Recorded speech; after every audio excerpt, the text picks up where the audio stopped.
के शेर। और आप सबसे मेरा आग्रह, खड़े होकर उनका स्वागत कीजिए। रविंदर राणा जी का तालियों से स्वागत कीजिए। रविंदर राणा जी जिंदाबाद। रविंदर राणा जी बोलिए भारत माता की। हाथ खड़े करके भारत माता की, भारत माता की।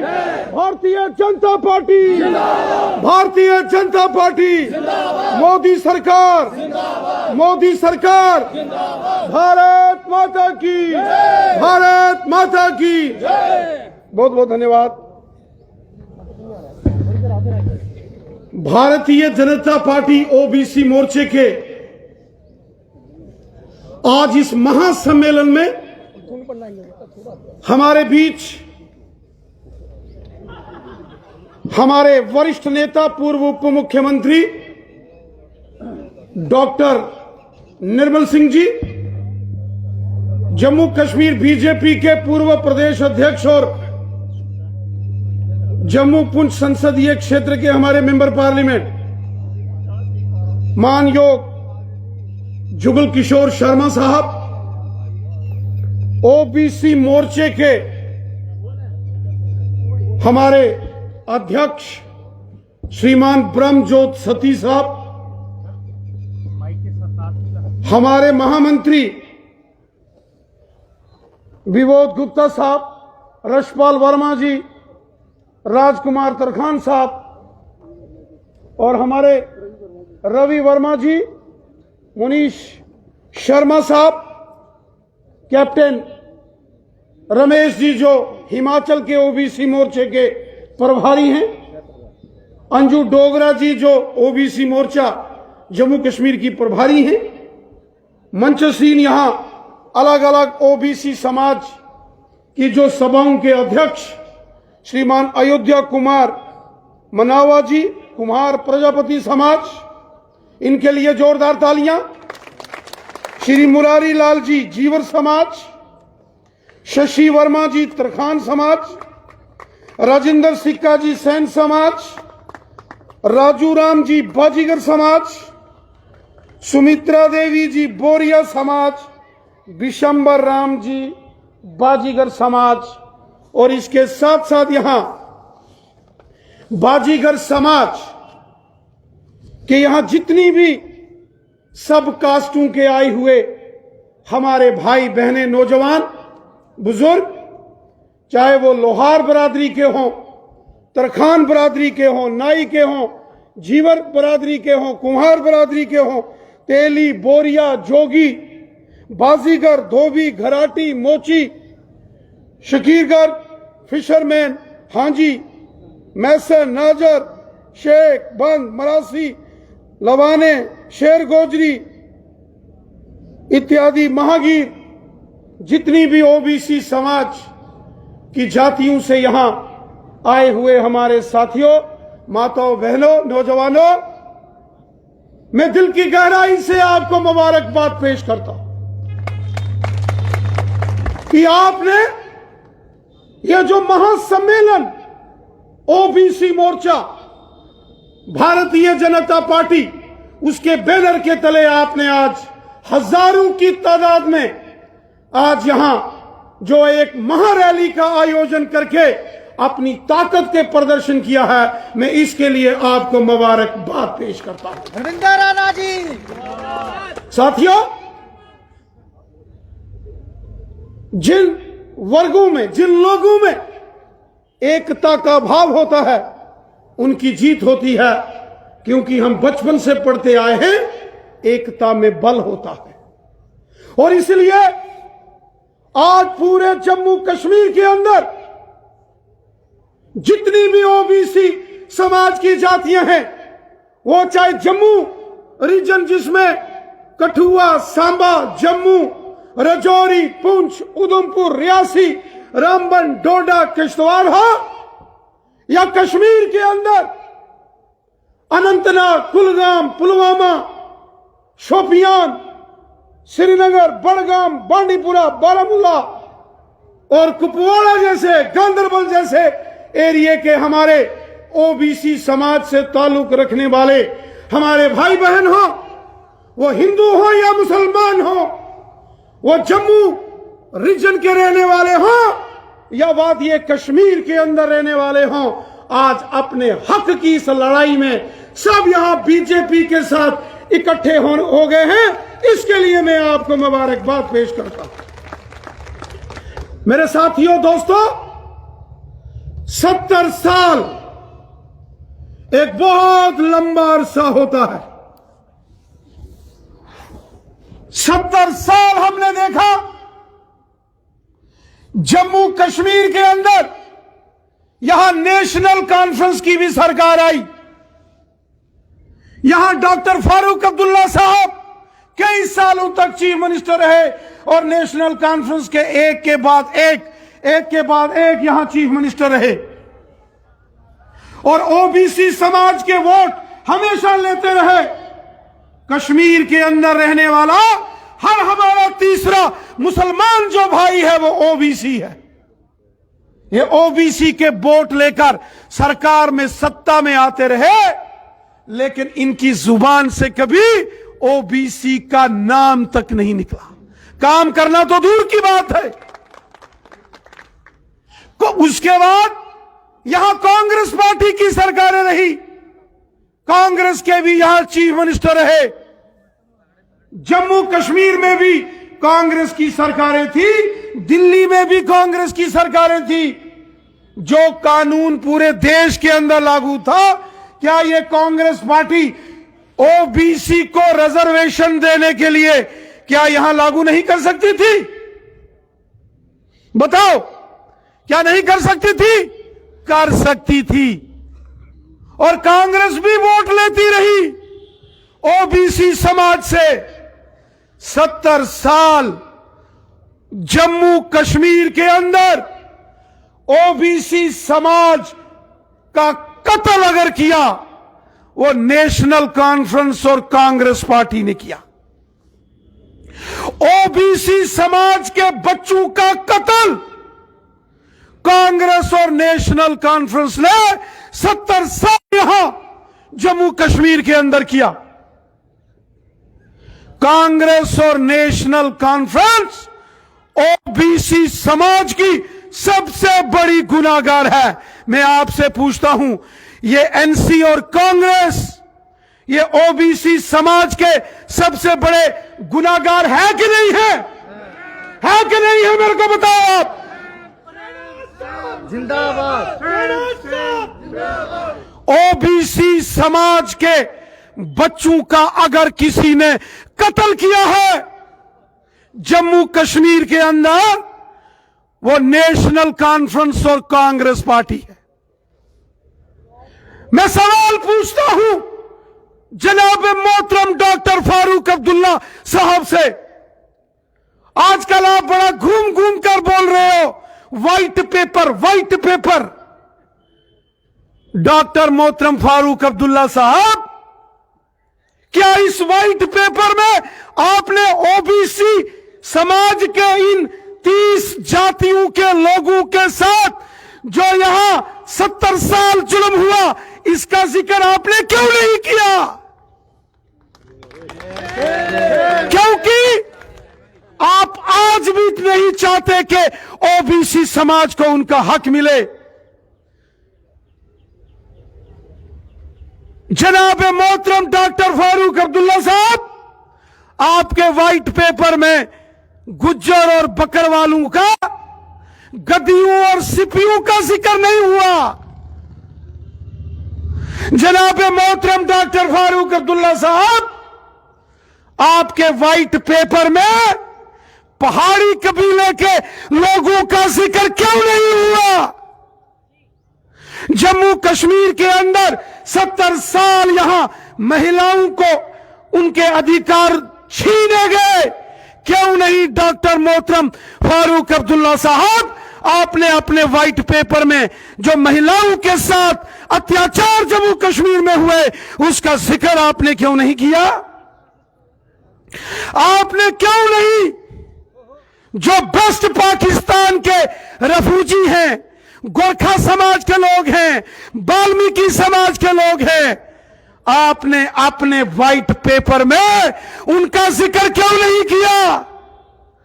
कश्मीर घाटी से पलायन किए हुए कश्मीरी पंडितों, कश्मीरी सिखों या कश्मीर के अंदर रहने वाले आज भी जो वहां सिख हैं, पंडित हैं, आपने उनका जिक्र क्यों नहीं किया?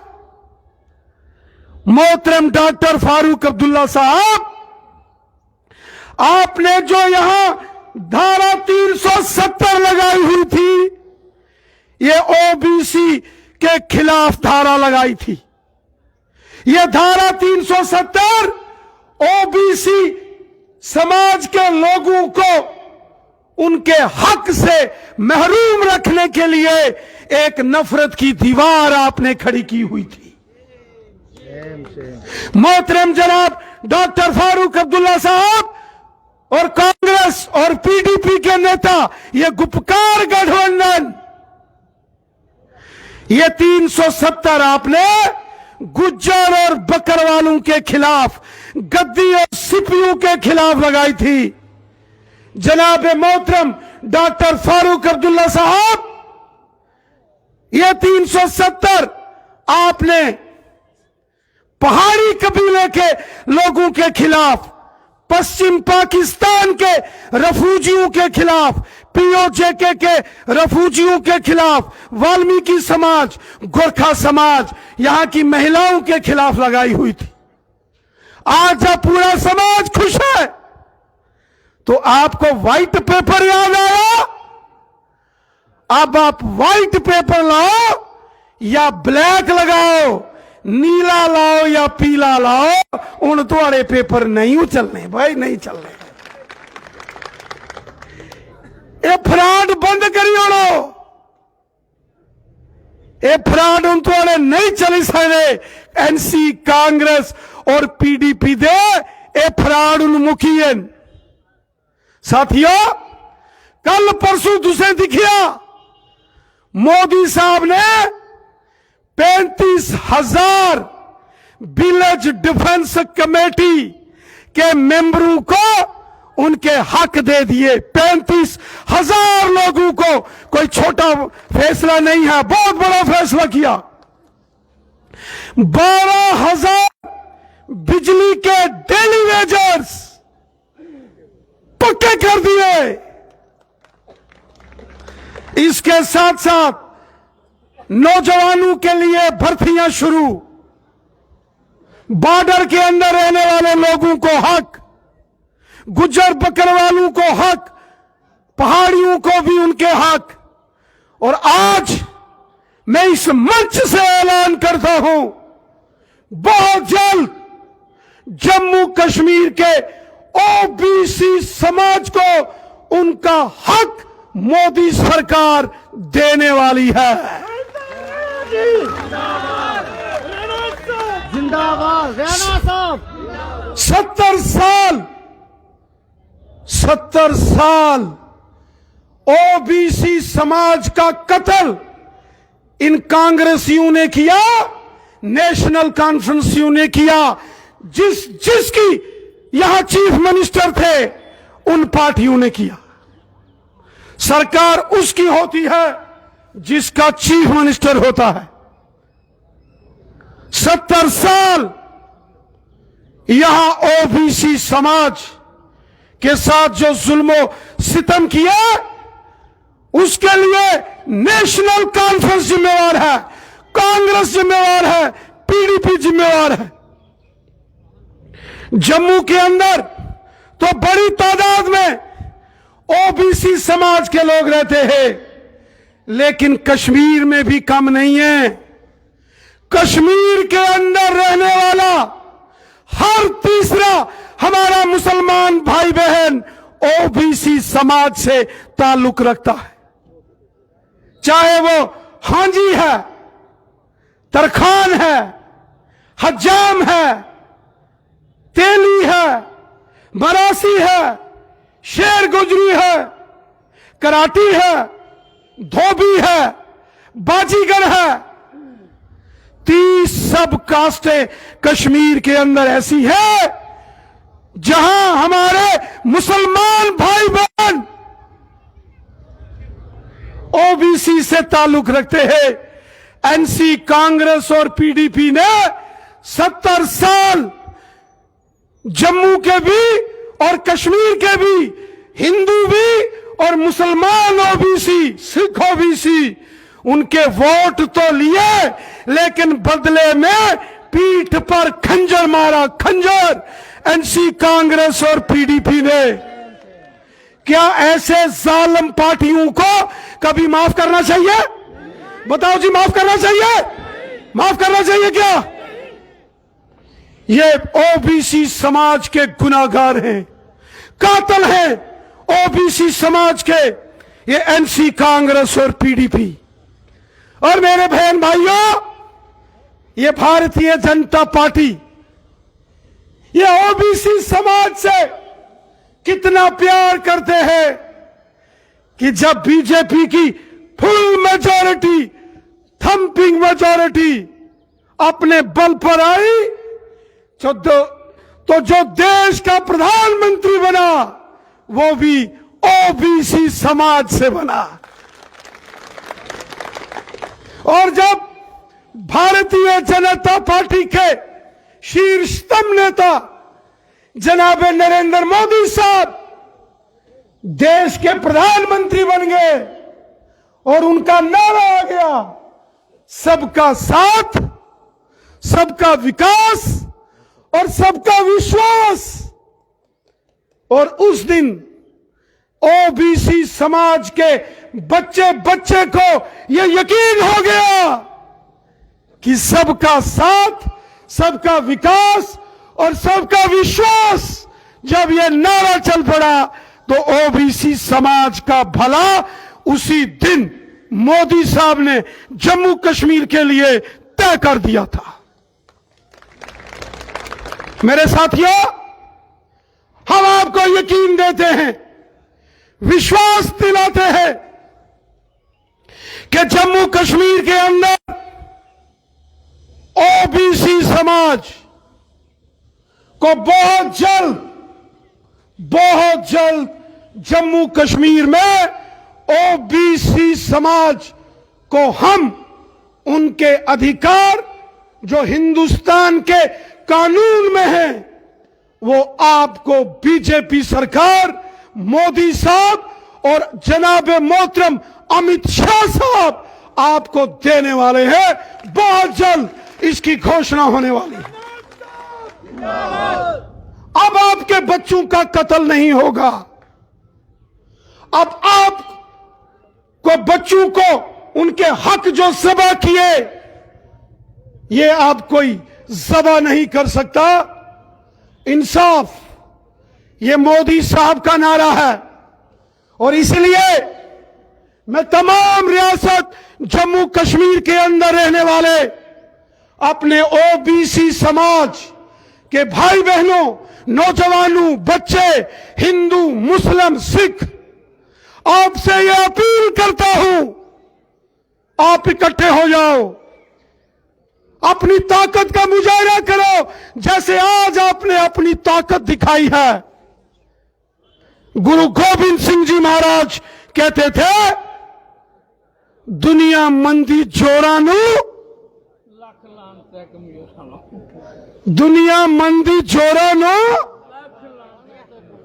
इसलिए जिसकी लाठी ये आपकी ताकत है और इसी ताकत ने मोदी साहब को हिंदुस्तान का प्राइम मिनिस्टर बनाया। और मुझे यह पूरा विश्वास है कि ओबीसी समाज के तमाम हम मसले हल करेंगे और उसके बाद जैसे हिंदुस्तान के ओबीसी समाज और सारे समाज ने, बच्चे बच्चे ने देश के अंदर बीजेपी की सरकार बनाई, मोदी साहब को देश का प्राइम मिनिस्टर बनाया, उसी तरह जम्मू कश्मीर के अंदर अगली सरकार भारतीय जनता पार्टी की बने, बीजेपी का चीफ मिनिस्टर हो। इसके लिए ओबीसी समाज के बच्चे बच्चे को अपने घर से निकलकर बड़े अभियान में काम करना पड़ेगा। क्या आप इस अभियान में काम करने के लिए तैयार हैं? हाथ खड़े करके जवाब देना पड़ेगा। क्या आप इस अभियान के लिए तैयार हैं? इस महाअभियान के लिए तैयार हैं? तो मैं आपको विश्वास दिलाता हूं, ये जो हक आपको मोदी सरकार देने वाली है, ये हक अब आपसे कोई नहीं छीन सकता। कोई आपको इन हकों से आप दूर नहीं रख सकता। मैं श्रीमान ब्रह्मज्योत सत्ती साहब, इनकी सारी team, Bharatiya Janata party OBC मोर्चा और सभी ओबीसी बरादरियों के जितने भी हमारे साथी यहां आए हैं, आप सबको मुबारकबाद देता हूं कि आपने अपनी ताकत का जलवा यहां दिखाया है और ये ताकत का जलवा बरकरार रहना चाहिए। इसी गुजारिश के साथ मैं अपनी वाणी को यही विराम देता हूं। जय हिंद, जय भारत, जय ओबीसी समाज। एक बार सभी खड़े हो जाओ, जोरदार तालियों से आपने जय घोष का जवाब देना है। जोरदार तालियों के साथ आपने जवाब देना है, जबरदस्त तरीके के ने।